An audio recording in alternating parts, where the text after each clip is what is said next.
Good morning, English 9 students. Today we are going to be talking about brainstorming, specifically for your demonstration speeches.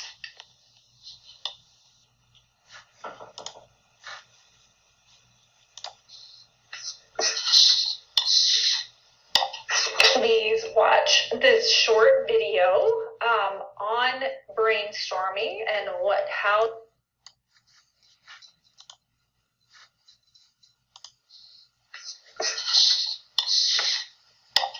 Please watch this short video on brainstorming and how you come up with ideas.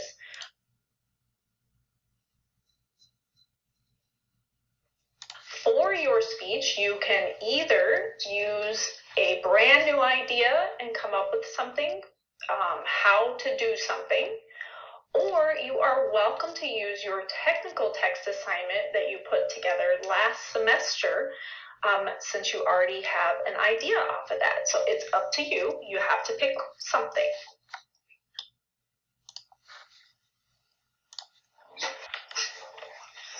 First, you have to decide what your topic is. So what are you going to teach your audience? So if you decide, let's say you decide you're going to teach them how to cook something. So let's go with that. I'm going to teach you how to cook something. So put that on your brainstorming sheet. Whatever it is your topic is, write that on your brainstorming worksheet that you're going to be turning in to your teacher today.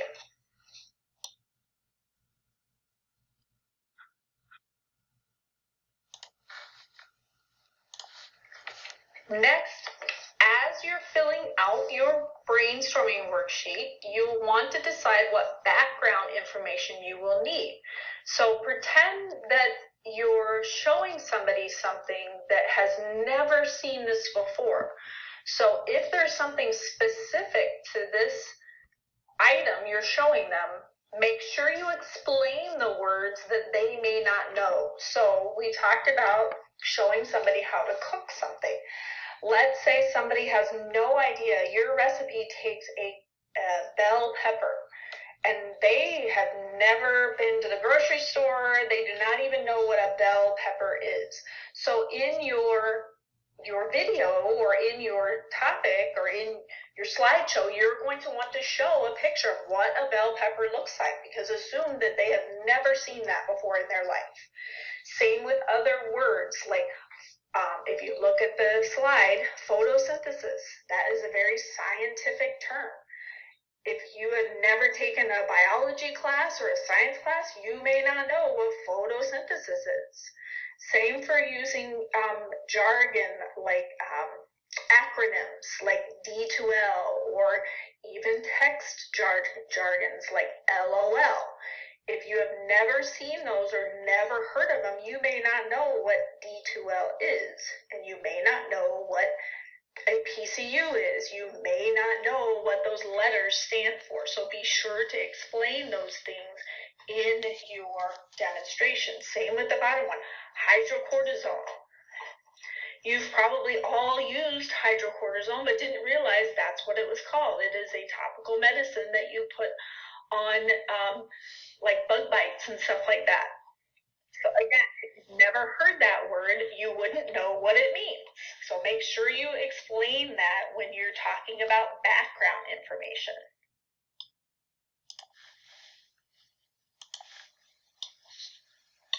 Now we're talking about what materials you're going to need. This was where on your brainstorming sheet where it says what materials I need, you just make a list.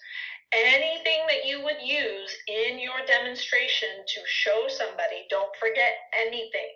If you're building something, let's say you're building something, you want to list the wood you would use, the stain you would use, any nails, a tape measure, anything that somebody would need to have available, that's what you put on your list. Okay? If we're talking about cooking, like we have been talking about, you want to put your grocery list. Are there specific tools that you use when you're cooking it? Do you need a knife to cut things up? Do you need a cutting board? What size pan do you need? Do you need cooking oil? Do you need an oven? You need to set your oven at a certain temperature. You know, all the things that you would need for your presentation, that's what goes here, okay? List everything.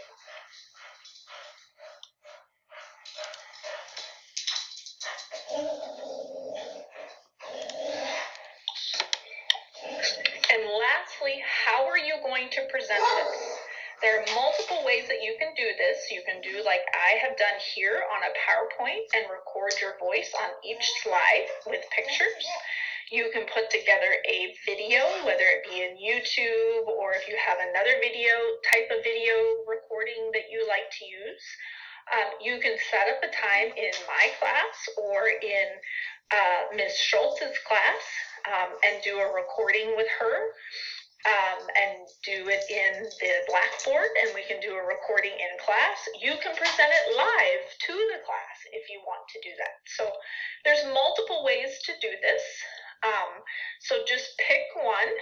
You don't have to do it live. You can do a recording, kind of like we did with the technical text, and turn that in.